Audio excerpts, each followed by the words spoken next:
par le dialogue. Et en octobre, la crise anglophone ou les protestations des anglophones, octobre 2016 a commencé. Le 10 décembre 2016, j'étais à Ngaoundéré pour faire un meeting politique. Lorsque les premières images de Camerounais qui brandissaient l'arbre de la paix sont parvenues sur mon téléphone. Les Camerounais manifestant pacifiquement sur qui on avait tiré. Les premiers morts tombaient alors. J'ai dit que c'est un désastre pour notre pays parce que dès lors que vous versez le sang, vous fertilisez la cause. De génération en génération, les enfants demanderont pourquoi leurs parents sont morts, pourquoi ils sont orphelins. Et l'affaire ne finira jamais. J'ai donc réorienté tout mon meeting sur la crise anglophone. Et nous avons fait des propositions concrètes. Je ne vais pas revenir dessus, ce serait long. On n'a pas été suivis. Avant l'élection présidentielle de 2018, nous avons fait des propositions. Les vidéos existent, les textes existent sur notre site. Lorsque nous étions en détention, madame, nous avons fait des propositions. On a continué à contribuer. Lorsqu'on a convoqué le grand dialogue national, nous avons contribué en envoyant une délégation pour remettre au Premier ministre qui devait présider le grand dialogue des propositions qui pour nous étaient les conditions de succès du grand dialogue. On n'a jamais été suivi. Alors vous me posez la question, est-ce que le statut spécial issu du grand dialogue est un début de solution? Posé comme ça, je dirais oui, tout est un début de solution, puisque c'est un pas par rapport au déni qui existait avant, puisqu'avant le gouvernement disait qu'il n'y avait pas de crise anglophone. Donc le seul fait de reconnaître aujourd'hui qu'il y a une crise anglophone, d'organiser un dialogue à ce sujet et de dire qu'on propose un statut spécial, en soi est un premier pas. Je vous signale en passant que moi-même j'ai proposé en 2017 le statut spécial pour les régions anglophones. Décentralisation plus statut spécial. Personne ne m'a écouté. À ce moment-là, on nous prenait pour des illuminés, il n'y avait pas de crise anglophone. Au moment où on propose le statut spécial, il est trop tard. Parce qu'après, prenons même le chiffre le plus bas, après 3 000 morts, 800 000 déplacés internes, voire 1 million pour certains, 40 000 réfugiés, 3 années de scolarité perdues. Est-ce qu'on s'imagine? C'est une génération perdue. Qu'est-ce que nous allons faire dans 10 ans avec ces enfants? Qu'allons-nous faire dans 20 ans avec ces enfants qui n'ont pas pu aller à l'école? Est-ce qu'on y pense de temps en temps? Une économie des deux régions par terre, puisque le gouvernement lui-même a déclaré le nord-ouest et le sud-ouest régions fiscalement sinistrées. Cela veut dire qu'il n'y a plus d'activité économique. Ce n'est pas moi qui l'ai déclaré, c'est le gouvernement lui-même. Donc, quand on propose cette solution, nous disons trop peu, trop tard. Ça ne peut pas être une réponse. Ce d'autant plus que, si l'on était sincère et qu'on avait à cœur de régler le problème, on aurait dû débattre du statut spécial dans le cadre du grand dialogue pour lui donner un contenu, pour que les anglophones, même qu'on a choisis, n'est-ce pas, puissent donner leur point de vue là-dessus. Personne ne sait le contenu de ce statut spécial.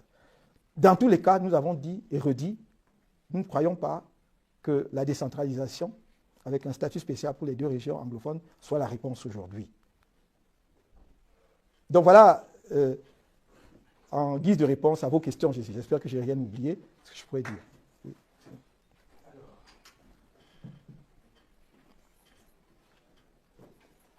Oui, bonjour, Christine Olzawadeh, Sputnik France. Bonjour, madame. Heureuse de vous revoir. Juste pour rebondir sur le boycott, donc qu'est-ce qui se passe maintenant? Les élections vont avoir lieu, la MRC s'élimine lui-même d'office, vous allez reprendre des manifestations, des marches. Au sein de votre propre parti, je pense à M. Kigué, ça fait assez prudent, des gens sont partis. M. Kigué, oui. Des gens sont partis, ça n'a pas l'air d'être une unanimité la plus totale. Donc ma première question, c'est quelle stratégie vous allez appliquer, parce que les élections vont avoir lieu de toute façon, et la MRC n'aura pas aucun siège. Et ma deuxième question, c'est, vous dénonciez tout à l'heure le peu de couverture des médias français, parce qu'en fait, il semble y avoir un parti pris des autorités françaises en faveur du président Biya. Est-ce que vous avez senti un frémissement de la position française? Est-ce que vous avez pu rencontrer un certain nombre de responsables? Est-ce que vous pensez pouvoir avoir des soutiens ou la situation est toujours la même? Merci. Je voudrais d'abord dire ceci. Il y a une petite erreur sur le statut politique de certaines personnes. Monsieur Paul-Éric Kigué n'est pas militant du MRC. Il n'a jamais été militant du MRC. Il était un allié du candidat Maurice Kamto à l'élection présidentielle du 7 octobre 2018. Nous avions un accord de parti à parti avec son parti qui s'appelle le MPCN. Le MPCN. Donc on avait un accord que si on était victorieux à la présidentielle, on irait aux législatives et municipales ensemble et qu'on se soutiendrait mutuellement en fonction du niveau d'implantation de chaque parti dans telle ou telle circonscription. Pour faire simple, voilà les termes de notre accord. Donc, si c'est là, pour vous, le signe de dissension au sein du MRC, vous voyez bien qu'il n'y a pas de dissension puisqu'il ne s'agit pas d'un militant du MRC. Quelle est la stratégie du MRC? D'abord, si le MRC avait, et forcément tout parti politique qui se respecte et qui est sérieux à une stratégie, il ne viendrait pas l'exposer à la presse. Je pense que la notion de stratégie, dans son essence même, veut qu'on ne rende pas public une stratégie, sinon c'en est plus une. Donc voilà. Et donc, voilà. Mais maintenant, vous avez dit, est-ce que vous allez prendre les marches? Il y a un certain nombre de choses. Nous avons l'avantage au MRC d'annoncer et d'afficher ce que nous faisons, généralement. Et dans mon message à mes compatriotes à la fin de l'année 2019, nous avons indiqué très clairement les étapes suivantes. Nous avons dit battre pour que tous nos camarades injustement arrêtés et détenus soient libérés. Et nous avons dit deuxième point, nous allons continuer à nous battre pour qu'il y ait une réforme consensuelle du système électoral au Cameroun.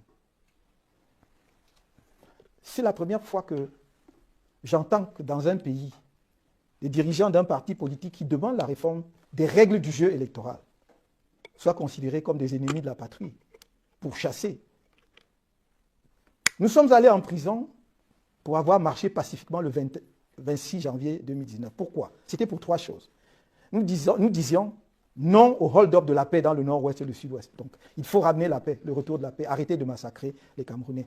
Non au hold-up électoral, parce que le résultat de l'élection présidentielle de 2018 a été détourné. Et troisièmement, non au hold-up des finances publiques.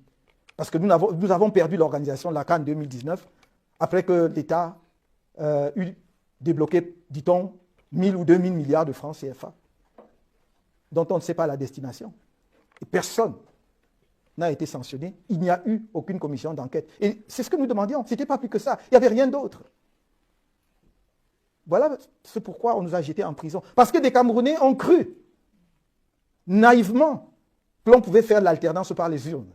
Ils croyaient que c'était une possibilité d'épargner justement la casse de la guerre à notre pays en travaillant sur le plan électoral pour gagner une élection.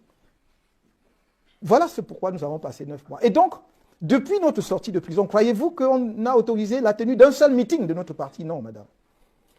Jusque dans nos sièges, le siège du MRC, nous ne pouvons pas tenir de réunion. Nous avons organisé des campagnes d'inscription massive, d'adhésion massive au MRC. Et on n'a pas pu tenir ces réunions à nos sièges parce qu'on a été dispersés. Au moment où je vous parle, à Bafoussam, cette semaine, on a encore interdit une réunion du MRC. Après notre sortie de prison, nous avons déposé des déclarations c'était pas des marches, j'ai dit des meetings, c'est-à-dire des réunions fixes. Des meetings fixes, ce n'était pas des marches. À Ibolova, à Yaoundé et à Douala. Dans les trois cas, on a interdit nos réunions. Dites-moi un parti politique qui ne peut pas tenir de meeting. Comment s'adresse-t-il et à ses militants et à ses compatriotes? Donc en réalité, tout est fait pour nous pousser dans la radicalité, parce que justement, c'est en réalité la recette du régime, c'est de dire, c'est des destructeurs, c'est la radicalité, ils cassent partout, ce sont des casseurs. Mais très rapidement, on leur a coupé l'herbe sous les pieds. Et tout ce que nous disons en permanence, c'est vous qui violez les lois. Et en réalité, c'est nous qui sommes les gardiens des lois. Ils ont interdit nos réunions. On a saisi la justice. Vous croyez que la justice a examiné nos recours? Non. Dans 2 ou 3 cas, la justice a attendu que la date du meeting passe pour qu'elle dise votre requête est sans objet, puisque la date à laquelle vous vouliez tenir le meeting est déjà passée. Et voilà. Voilà où nous en sommes. Donc, quand vous me dites qu'est-ce qui vient après et que devient, il ne faut pas prendre de façon dramatique le fait que le MRC puisse ne pas aller aux élections futures. Vous croyez vraiment que la vie politique camerounaise va s'arrêter le 9 février? Attendons de voir. Que le MRC va s'arrêter le 9 février? Attendons de voir. La vie politique est essentiellement dynamique. Elle est essentiellement dynamique. Et nous ferons en sorte, pour ceux qui y pensent, nous ferons en sorte que le MRC ne disparaisse jamais de la scène politique camerounaise. Il faudra faire avec nous. Oui, monsieur. Ah oui, sur la France. Le problème, je ne peux pas faire un lien entre on va dire ça comme ça, le peu d'intérêt de certains médias français à ce qui se passe dans notre pays et la position du gouvernement français. Personne de sérieux ne pourrait faire ça, parce que je pense que les médias en France, en tout cas, ceux qui ne sont pas des médias officiels, des journaux privés et tout ça, sont assez libres pour pouvoir effectivement couvrir les événements. Maintenant, ce que je peux vous dire, non peut-être pas uniquement sur le cas de la France, mais sur le cas d'autres pays, c'est que le gouvernement camerounais, le régime en place, ne regarde pas à la dépense quand il s'agit justement de tout faire pour que personne ne parle du Cameroun. Que l'on dit c'est un pays stable, il ne s'y passe rien, donc ça se passe très bien. Je ne vous dis pas le nombre de cabinets de lobbying qu'ils payent aux États-Unis. L'information existe, si vous cherchez un peu, vous trouverez combien de cabinets de lobbying ils payent aux États-Unis depuis 2 à 3 ans pour polir leur image. Si vous n'avez rien à vous reprocher, vous ne payez pas autant d'argent. Mais de toute façon, ils peuvent le faire d'autant plus aisément que c'est aux frais de la princesse ou du prince. Enfin, c'est... Voilà. Donc, en ce qui concerne la France, nous savons, au moins que depuis l'élection présidentielle de 1992, et législative d'ailleurs aussi, qu'il y a comment dirais-je, des cabinets de communication qui sont très actifs en France et peut-être aussi en Europe, pour qu'on ne trouve pas la bonne conscience. Vous voyez, des sages citoyens français qui ont d'autres chats à fouetter que de s'occuper d'un triangle perdu quelque part en Afrique, même si ce pays a des raisons légitimes de croire qu'en raison des liens historiques qui existent entre les deux pays, on pourrait, dans le respect mutuel, quand même se donner des conseils ou des suggestions dans la bonne direction à prendre, pour que demain on ne soit pas obligé de déployer des Français comme au Sahel pour arrêter je ne sais quoi. Parce que ce n'est pas une vue de l'esprit. Parce que nous sommes dans un pays où ces dernières années, on a instillé, au-delà des facteurs de déstabilisation, d'instabilité, d'insécurité dont je vous ai parlé, où l'on a instillé la haine dans les veines des Camerounais. Et c'est beaucoup plus terrible que des groupes armés. Parce que les groupes armés, vous pouvez à un moment donné même discuter avec eux et régler le problème. Mais lorsque vous avez installé dans la conscience des gens la haine les uns des autres, ça devient extrêmement difficile à dépasser. Et donc je pense qu'une nation comme la nation française ne devrait pas se faire complice des gens effectivement qui orchestrent cela dans un pays. C'est au-delà d'une exigence morale. C'est un impératif politique catégorique. Et l'histoire, je crois, a donné suffisamment d'enseignements à la France après ce qui s'est passé au Rwanda pour que ce pays ne se permette pas d'être le complice de ce qui est en train de sourdir au Cameroun. Nous avons alerté l'opinion là-dessus depuis 3 ans, en alimentant les rédactions de faits. Nous sommes factuels. Nous avons envoyé des textes écrits. Nous avons envoyé des vidéos sonores. Nous avons envoyé des captures d'écran pour dire qu'il y a un danger. Et là, ça ne devient plus une histoire d'un pays. Ce n'est même plus un problème de la seule France. C'est le problème de toutes les nations du monde, parce que nous sommes tous, j'ai compté, on est à peu près à 182 ratifications de la Convention des Nations Unies contre le génocide. Cela veut dire que ça interpelle tous les signataires de cette convention, de dire on ne peut pas accepter cela. Et j'espère bien, parce que vous vouliez savoir, madame de RFI, pourquoi nous sommes en tournée, justement, c'est aussi pour vous sensibiliser à cette situation. Que vous, parfois, vous voyez de loin. Et nous croyons de notre devoir de venir vers vous pour dire que ce n'est pas une vue de l'esprit, ça devient une menace réelle. Voilà pourquoi nous sommes dehors. Il y a Jeune Afrique, me dit à M. Dupéry. Je m'appelle Georges Dupéry, je suis journaliste à Jeune Afrique. J'aimerais bien comprendre pourquoi le gouvernement camerounais prend le MRC pour un parti révolutionnaire. Parce que voici la situation. Après le scrutin couplé législatif et municipal qui aura lieu dans quelques jours, scrutin auquel vous ne vous pas, vous allez réussir quelque chose, c'est délégitimer les députés, les conseillers municipaux qui seront élus. Parce que le taux de participation sera probablement fait du taux du MRC. Vous avez déjà réussi à délégitimer M. Guilla, vous l'avez démontré abondamment devant le Conseil constitutionnel, c'était un président mal élu. Que va-t-il se passer après le scrutin de février, étant donné que nous aurons 5 ans sans élection, si je me trompe, que va-t-il se passer? Vous avez dit tout à l'heure que vous ne donneriez pas de la stratégie du RSI. Mais la situation est celle-là. Ouais. Le fruit sera-t-il suffisamment mieux pour tomber? Je ne sais pas quelle est la suite. Merci. Très bien, merci. C'est une question extrêmement importante, mais qui revient effectivement aux aspects stratégiques. Mais il y a des choses que je peux dire ici, très simplement. Je vous ai dit, la scène politique n'est jamais figée. C'est un travail de chaque jour. Mais je vais vous dire une chose. Nous gardons la main tendue au gouvernement. Quand j'étais en prison, j'ai écrit. Parce qu'on nous a présenté souvent, enfin parfois d'ailleurs, pas souvent, mais parfois, comme étant dans la radicalité. Et quelqu'un qui est dans la radicalité ne dit pas après le Conseil constitutionnel, moi je ne marcherai pas sur le sang des Camerounais pour accéder au pouvoir. Le gouvernement n'a pas assez communiqué sur un fait. C'est que juste après l'élection du 7 octobre et après notre sortie du 8 octobre, il y a un groupe armé qui est venu nous voir pour essayer en nous disant, voilà, nous sommes prêts, nos services et tout. Nous avons dénoncé cela au gouvernement. Si vous vous souvenez des réseaux sociaux à l'époque, d'ailleurs certains nous ont attaqués en disant, oui, mais enfin ça, ce n'est pas des gens sérieux, comment peuvent-ils dénoncer des gens qui voulaient renverser ce gouvernement et tout. Ce n'est pas notre démarche. Donc nous aurions pu sauter sur l'occasion. Peut-être d'ailleurs s'agissait-il d'un piège, j'en sais rien, mais en fait toujours, nous avons alerté le gouvernement. Le gouvernement le sait. Et certains de nos camarades qui ont suivi ce dossier ont reçu des félicitations du même gouvernement qui nous traite, des gens qui veulent mettre le pays à feu et à sang. Je le dis ici, à Paris, je l'ai dit au Cameroun. Ils sont libres de contester ce que je dis. Voilà, s'ils peuvent, ils peuvent le faire. Donc c'est extrêmement intéressant de dire, vous avez boycotté les élections, vous serez hors jeu, et donc après cela, qu'est-ce qu'on fait pendant 5 ans? Nous allons travailler pendant 5 ans, même plus si c'est nécessaire, à continuer à éveiller la conscience de nos compatriotes sur une chose fondamentale, sur le fait qu'il n'y aura pas d'autre changement au Cameroun que celui que voudront les Camerounais. Je voudrais qu'on m'entende très bien.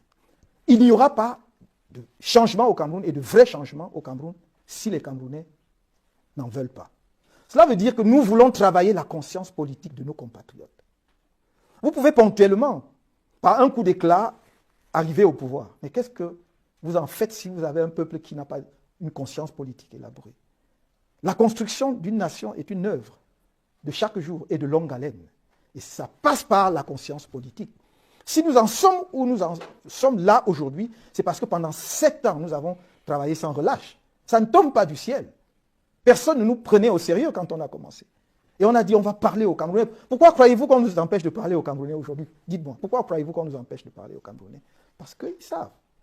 Ils ont réalisé justement que nous faisons un travail qui n'emprunte pas les voies qu'ils espéraient. Et c'est de parler à la conscience de nos compatriotes.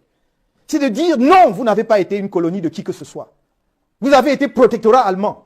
Même si après on a voulu faire une distinction entre le protectorat de droit international et le protectorat de droit interne, en nous faisant croire que nous étions sous le régime du droit allemand. Mais nous étions protectorat, c'était des accords, des traités signés. Ça s'appelait des traités. Quand Nartigal signe le dernier traité le 12 juillet 1884, à Douala, c'est un traité. Nous n'avons pas été une colonie. Et à partir de 1916, lorsque l'Allemagne perd la guerre, il y a un condominium franco-britannique qui s'installe pendant une courte période pour qu'à partir de 1922, nous soyons un territoire sous mandat. Donc nous n'avons jamais été une colonie. Puis à partir de 1945-46, un territoire sous tutelle. Donc nous n'avons jamais été une colonie. Il faudrait donc qu'on repositionne nos relations en se souvenant de cela. Et que les Camerounais eux-mêmes aient la conscience de ce que le nationalisme camerounais n'est pas un artifice. Il est profond dans l'histoire de notre pays. Quand Mangabel envoie des émissaires au sud, Ngossodine, rencontrer Martin-Paul Samba, pour dire j'ai une cause, face aux Allemands qui arrachent nos terres, on doit faire cause commune pour se battre. C'est là que commence à naître la nation camerounaise. C'est ça que je voudrais que mes jeunes compatriotes, à qui on n'a pas enseigné cela, c'est ça que je voudrais qu'ils sachent. Et que c'est dans cette dynamique, toute cette trajectoire que s'est bâti notre pays, en passant par les nationalistes des années 1948 jusqu'au dernier exécuté le 15 janvier 1971, Ernest Ouandira Bafoussam. C'est ça l'histoire du Cameroun. Il faut s'inscrire donc dans cette continuité. C'est ça que je voudrais que nous continuions à faire. Et que ceux qui viennent diviser artificiellement les Camerounais ne trouveront jamais au MRC, encore moins auprès de Kamto, un quelconque soutien. Parce qu'en plus, ils mentent. Allez voir dans les familles de tous ceux qui entretiennent ces discours. Dans leur famille, il y a des gens venant de toutes les régions du pays. Certains ont une épouse qui vient de la région qu'ils vomissent, chez eux. Ils ont des enfants qui ont épousé les gens d'autres régions. Mais ils entretiennent, juste pour leur maintien au pouvoir, une division artificielle entre les Camerounais. Ça n'a pas de sens. Ils ne trouveront jamais chez moi, auprès de moi, un soutien. Et je l'ai dit pour ceux qui croient que je le dis aujourd'hui. Prenez mon texte de 2011, dans lequel j'explique pourquoi je quitte le gouvernement. C'est sur les réseaux sociaux. Je le dis dedans. Pourquoi est-ce que nous ne disons pas, ah oui, on a dit que si on veut cacher quelque chose au noir, il faut le mettre dans les livres. C'est pour cela que nous ne le disons pas. Mais lisez-le, je le dis déjà à cette époque. Donc nous avons un problème. C'est ce travail qu'on va continuer de faire. Et je veux dire, pour répondre complètement à la question de M. Doueli, que nous allons continuer. Vous savez, quand j'ai écrit donc, à M. disons aux Camerounais en disant que je tends la main à M. Biya, pour que l'on fasse quoi? J'ai dit pour que l'on solde. Pour que l'on solde l'élection présidentielle, donc les désaccords ou le contentieux. Quand vous soldez, je n'ai pas fait beaucoup de comptabilité, mais il semble que quand on solde, ça veut dire qu'on clôt, n'est-ce pas, on tourne la page. Donc cela veut dire que nous voulions justement que l'on tourne la page et que nous ne restons pas éternellement figés, bloqués à 2018. Nous voulons que le pays avance. Et je voudrais dire ici, ce que j'ai dit au Cameroun, je voudrais dire ici à Paris, que les choses ne vont pas changer s'il n'y a pas un petit effort de l'autre côté pour comprendre que les Camerounais veulent autre chose. Les choses ne changeront pas si, au moins, et c'est ce que j'ai demandé, au moins on ne fait pas une réforme sérieuse du code, du système électoral. Que voulez-vous? C'est-à-dire qu'on nous demande aujourd'hui de tourner la page. Donc on aura fait une élection présidentielle, on a volé les résultats, on nous aura enfermés 9 mois à plus d'1 an pour certains, et après tout cela, ça aura été simplement une petite parenthèse qu'il faut refermer et se retrouver à la situation où on était en 2017. C'est ça qu'on attend de nous. Il ne s'est rien passé. Il n'y a pas eu de fraude électorale, il n'y a pas eu de détention. Vous ne pouvez pas faire de meeting, vous ne pouvez pas faire de système, c'est juste impossible. Il faut donc que ceux qui m'écoutent et qui peuvent faire parvenir des messages disent que ça ne marchera pas. Que le minimum que l'on puisse faire pour avancer, le minimum, c'est au moins de réformer sérieusement et consensuellement le code électoral. Le système électoral. Je n'ai cessé de le dire. Mais vous ne pouvez pas faire cela sans ramener la paix dans le nozo. Parce que nous ne serons jamais cautions de la partition de fait du Cameroun. Organiser des élections au Cameroun aujourd'hui, en déployant les forces de défense dans les deux régions, en sachant pertinemment que les populations des régions du nord-ouest et du sud-ouest ne pourront pas aller voter, c'est acter de facto la partition du Cameroun. Le gouvernement va vous donner des scores. Des scores, comme on disait quand j'étais étudiant, à la soviétique. Ils vont vous dire que le taux de participation était de 60%, 65%, mais je crois qu'ils n'oseront pas aller jusque-là. Quand même pour la présidentielle, eux-mêmes ont dit que dans le nord-ouest, le taux de participation était de 5%. De 5% pour la présidentielle de 2018. Et quand ils disent 5%, il faut entendre 0,05%. Les conditions n'étaient pas celles d'aujourd'hui. Néanmoins, ils vont aux élections. Donc, le taux de participation sera quasi nul. L'élection du 9 octobre ne résoudra aucun problème. Au contraire, ça va exacerber la crise dans les régions du Nozo. Et nous disons, je termine par là, en tout cas par rapport à cette question, que nous sommes, en ce qui nous concerne, engagés, y compris à apporter notre contribution à la résolution de cette crise. Nous la connaissons. Nous croyons que quelque chose peut être fait. Nous sommes disposés à tout moment à discuter pour que l'on fasse une réforme consensuelle du système électoral camerounais pour que le pays avance. Si notre obsession était de dire que l'on restait à 2018, nous ne serions pas dans les propositions que nous avons faites jusque-là. Avançons. Donnons aux Camerounais, pour une fois dans l'histoire politique de notre pays, l'occasion de choisir librement leurs dirigeants légitimes, de leur demander des comptes quand c'est nécessaire. Et vous verrez notre pays, dans les 10 prochaines années, être dans les pelotons de tête des pays africains. Un autre média.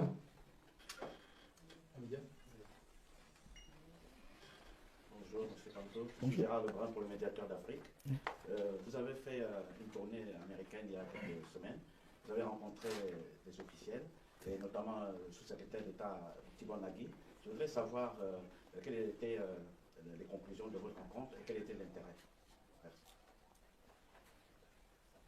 Merci. Merci. La tournée américaine s'inscrit dans notre action internationale.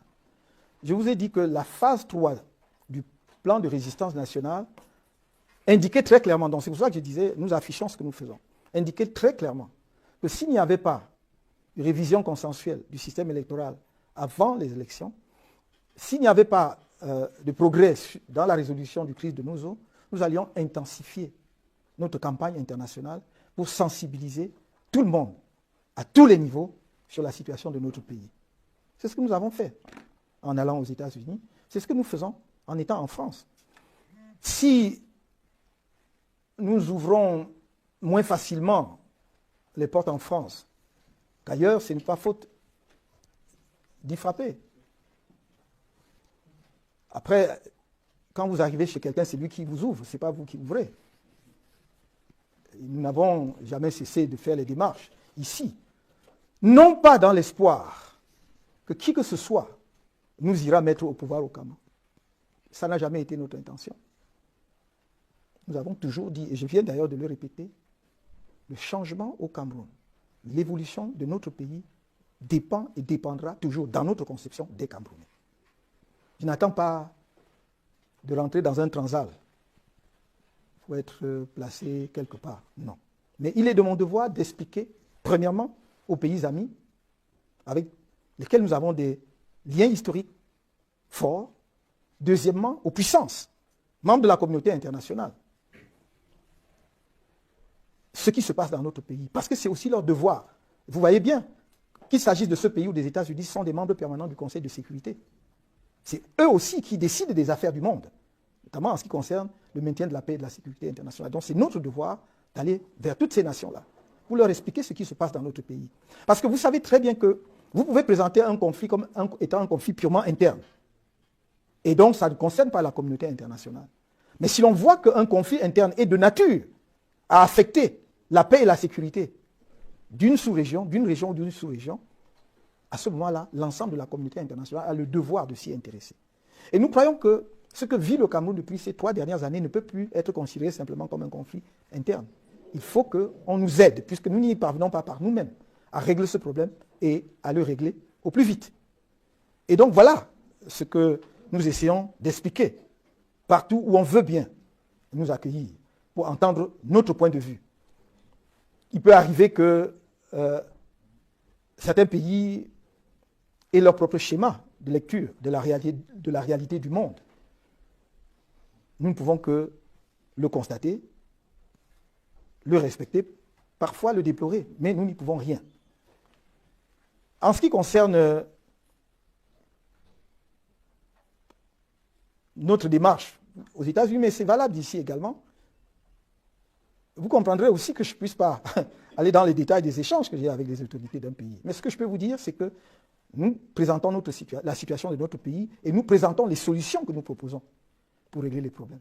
Toujours, nous présentons les solutions que nous préconisons et que le gouvernement de notre pays connaît. C'est-à-dire que ce n'est pas des choses qui sont faites sous le tapis ou sous... Non, ce sont des solutions que nous avons proposées et pour lesquelles nous semblons ne pas avoir une oreille attentive dans notre pays. Et nous en parlons aussi à nos compatriotes de l'extérieur, pour qu'ils comprennent que les forces politiques ne sont pas là simplement pour faire des calculs individuels. Le boycott, évidemment, pouvait être ressenti, a probablement été ressenti ou mal perçu par certains de nos camarades qui avaient leur propre projet pour devenir députés ou maires. Mais la question est de savoir si nous avons créé le MRC ou si nous bâtissons un parti politique juste pour donner quelques positions à certains de nos camarades ou pour régler les problèmes de notre pays. Et nous avons dit, pour les 2 raisons que j'ai indiquées clairement, que nous ne pouvons pas dire, il y a 3000 morts, prenons même le plus bas, 3000 morts, est-ce qu'on se représente 3000 morts quand même dans notre pays? Rien. Des gens qui dorment dans la forêt, des enfants, vous avez vu? Des jeunes soldats que l'on vient de recruter dans notre armée qui sont parfois à peine mariés, qui vont laisser derrière eux des veuves et des orphelins. Des forces de défense et de sécurité, 25 ans, 23 ans, dont on ne parle même plus, on ne montre même plus les images ou les cercueils. Nous voulons que tout cela s'arrête. Et donc, nous allons nous battre. Et pour nous, le geste fort politiquement pour montrer notre désaccord, c'était de dire nous ne pouvons pas aller aux élections dans ces conditions. Si nous étions allés aux élections dans ces conditions, alors nous aurions entériné le système. Nous aurions dit oui, mais enfin, ce n'est pas si grave. La vie politique peut continuer. Nous avions dit Le contexte politique et électoral nous est favorable en tant que MRC. Mais nous supplions le gouvernement de reporter les élections de 6 à 12 mois pour que nous réglions les problèmes avant d'aller aux élections. Est-ce que vous croyez qu'on a été entendu? Jamais. Et vous voulez simplement qu'on aille comme ça pour continuer à dire, même la communauté internationale a demandé qu'il n'y ait pas de nouvelles élections au Cameroun sans révision du code électoral. Prenez la résolution à l'unanimité du Parlement de l'Union européenne. Résolution à l'unanimité, ce n'est pas tous les jours, les 27 qui disent là, je crois que ça doit être au paragraphe 9. Prenez les résolutions du Congrès des États-Unis, du Parlement canadien, résolution de l'Union africaine, plus exactement de la Commission des droits de l'homme et des peuples de l'Union africaine, qui dit la même chose. Et l'Union africaine avait envoyé des observateurs au Cameroun, c'était la seule organisation pour l'élection présidentielle de 2018. Et eux-mêmes ont dit qu'il y a des insuffisances dans le code.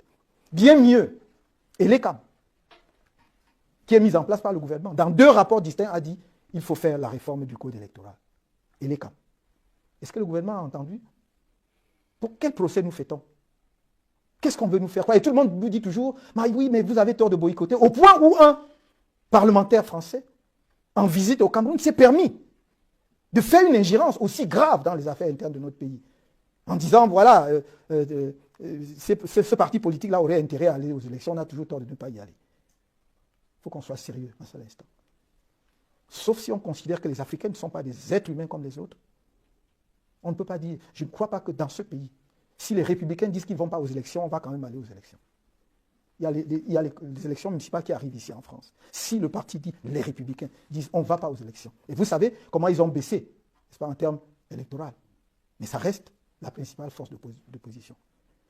S'ils disent, nous, on ne va pas aux élections, je ne crois pas que dans ce pays, on ira aux élections. On doit quand même faire une pause pour dire, oui, mais il se passe quelque chose. De quoi s'agit-il? Et vous croyez qu'on va continuer comme cela? Vous croyez que le Cameroun appartient à quelqu'un en particulier? Ah non, moi pas. Et je joue mon rôle, j'entends le jouer pleinement. Croyez-moi, mon cher ami, je ne demanderai jamais pardon ou excuse, ou je ne m'excuserai jamais des décisions politiques que je prends avec mes camarades et qui vont dans le bon sens pour notre pays. Si notre conscience ne peut pas nous juger, l'histoire nous jugera. Alors, on n'a plus beaucoup de temps, on a passé... alors, pareil, on se présente, encore une vingtaine de minutes. Eric Golf Quattro, correspondant Canal 2 France et journaliste à CBS.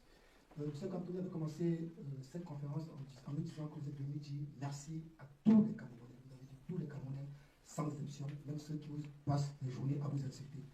Parmi les Camerounais de la diaspora, notamment de France, il y a des activistes, la brigade anti-Sadina, le CCD, le Conseil des Camerounais de la diaspora, qui, depuis un certain temps, mènent des actions radicales envers les autorités camerounaises, notamment envers le chef d'État. On va pas revenir sur tout ce qui a été passé, il y a d'autres actions qui ont été menées par ces gens. Seulement, dans ces actions, on a certains de ces membres qui ont des t-shirts à votre effigie, qui ont des écharpes MSC et qui chantent votre nom. Et le gouvernement n'a cessé de dire que vous êtes votre parti derrière ces actions. Vous avez également parlé de radicalité. Ce même groupe, c'est certes divisé, mais il y a le noyau qui est passé à une autre étape. On l'a vu lors de leur conférence en Allemagne, où ils appelaient désormais à prendre des armes. D'ailleurs, ils scandaient Frimacha, Frimacha. Vous êtes en France, ils seront certes là, le premier. Qu'est-ce que vous allez leur dire? Est-ce que, M. Kamto, aujourd'hui, vous pouvez vous prononcer concrètement? On sait que les membres de votre parti se sont précédemment prononcés en dénonçant ces actions, ces actes et en indiquant que vous n'êtes pas derrière. Est-ce que vous aurez l'occasion d'aborder ce sujet avec ces Camerounais qui viendront vous écouter le premier? Merci. Merci à Canal 2. Je crois que si vous êtes représentant de Canal 2 ici, Canal 2 est basé au Cameroun. Je n'ai jamais entendu Canal 2 poser la question à ceux qui sont à l'origine des violences multiformes. Jamais. Je n'ai jamais entendu Canal 2 dire et condamner pourquoi on a fait naître la crise